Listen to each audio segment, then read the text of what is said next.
Hey guys, welcome back to the channel. Let's get right into it. Nishine Lure Works, Erie 115 TW. TW for Topwater. Looks like a jerkbait. You could call it a jerkbait. To be used as a topwater though. Not a new concept, been around since floating Rapalas, the J11s, J13s that were floaters. Guys used to use this the same way, use those the same way that we use these. The idea behind this is that it imitates a dying minnow or a struggling minnow. The way Mother Nature works, if something is struggling, something is dying, anything that's stronger than it will clean it up and take care of it and clean up nature. So this is to resemble a struggling minnow. It's also made to resemble a fish that's feeding on the surface, so a bait fish that's feeding on the surface. So like I said, it's a topwater. So what you do is when you pull it down, and I'll show you in a couple of minutes how to work the bait, but what happens is it dives underneath the surface, and then when it comes up, it doesn't come up horizontally like a normal jerkbait will, because that's not very natural. You'll never really see a minnow or a small perch or something just slowly floating up, or rarely. What they will do though is they will go down and then the head will go up and then it'll go towards the surface. So it's either a minnow trying to feed on a small insect or a perch trying to feed on a smaller fish that's near the surface. So this will go up head first, hit the surface, sit on the surface like this, and then go like that. So that last little action usually is what triggers it. So it's a great topwater bait, and it is incredibly easy to use, but really there's nothing wrong you can do with this bait. Before I get into how you fish it, let's just talk about colors and how the bait is built. So it comes in 3 colors. So it comes in peach, which is this wicked color, very loud, very peachy. Wakasagi, which is this color. It's got a beautiful purple back on it. Really nice, almost a translucent silver on it. And then just that hit on the back here. Little kind of yellowish, not a chartreuse, but more like a yellowish natural color on the tail, right in the back there. And then the third color, I just lost one of the baits.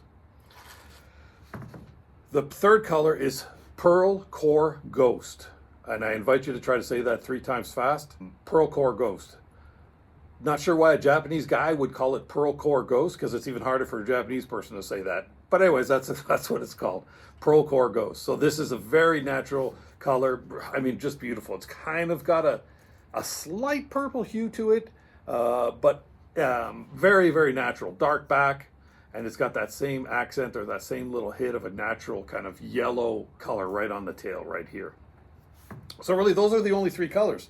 And those 3 colors cover a wide variety of situations. So if you want something very reflective because it's really sunny out, then you'd go with the Wakasagi color because it's got that reflective color to it.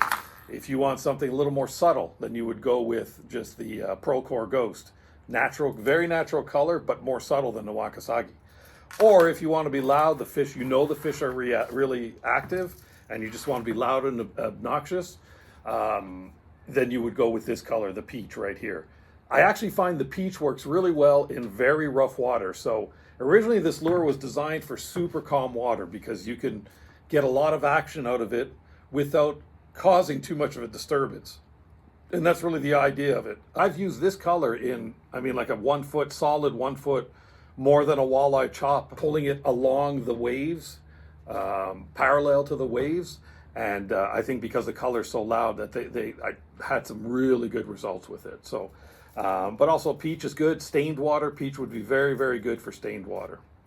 The other thing too is there's no rattles in it. So that was the idea, like it's a subtle moving or subtle bait. So there's no rattles in it. The ways to work it. Basically, you're just going to take your, any topwater setup that you use. Just quickly, I use monofilament all the time. 17-pound monofilament. You don't really want to go full. You don't want to at all go full fluorocarbon because it'll sink. And if you have a long cast with fluorocarbon, the belly of the line is going to sink down and you'll lose action on your lure. You can use braid with it. I don't usually use braid with topwaters because you got treble hooks. So with no stretch, there's a chance you're going to pull out those trebles. So I just find 17-pound monofilament is the best way to go. Whatever you're happy with on your topwater setup, just go with that.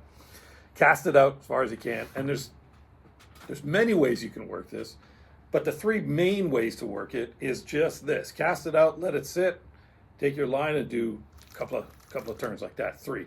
And what's going to happen is it's going to sit on top of this, it's going to go down really radically, and it's going to come up the way I said, like that. So reel it in, 3 cranks, let it go down, let it come back up, wait, do it again, and repeat that. Be very, very, pay attention to what you're doing, because a lot of times they'll hit it underneath the surface, so you won't even see a hit. But all of a sudden, if your lure doesn't come up, if it goes down and it never comes up, that's because it's in a fish's mouth. So I encourage you to pay a lot of attention when you use this. So that's the one way. The other way, even more subtle, is what I do is I just pull the rod gently like that. So cast it out, let it sit for a second, and just pull it gently.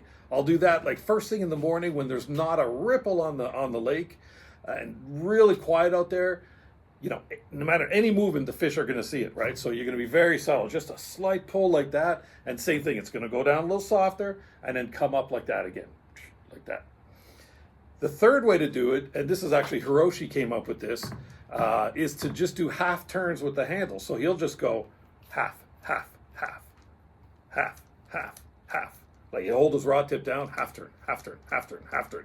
And you get a really erratic dive, dive, dive, and then back up, and then dive, dive, dive. So that's a very erratic way to do it. Again, there's no wrong way or there's no bad way to use a lure.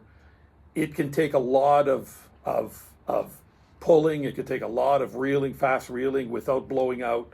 It's very solid. You can also work it very slow. I would love to try this over a bed. So if you're bed fishing, you're in Florida now, or anywhere down south, and they're on the beds, I think you could just have this sit above a bed for quite a long time, and eventually the fish won't be able to resist it and hit it. So I would encourage somebody to try it. Let me know in the comments if somebody tries it for bed fishing and could really have it sit right in that one spot. I think you would do really well with that.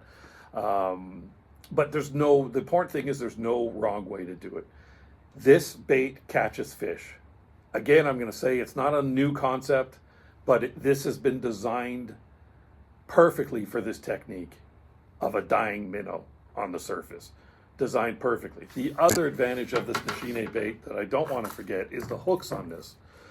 So these hooks are Ichikawa hooks, like all of Nishine baits. They are Teflon coated, and I don't know if that's the secret, but they are incredibly sharp.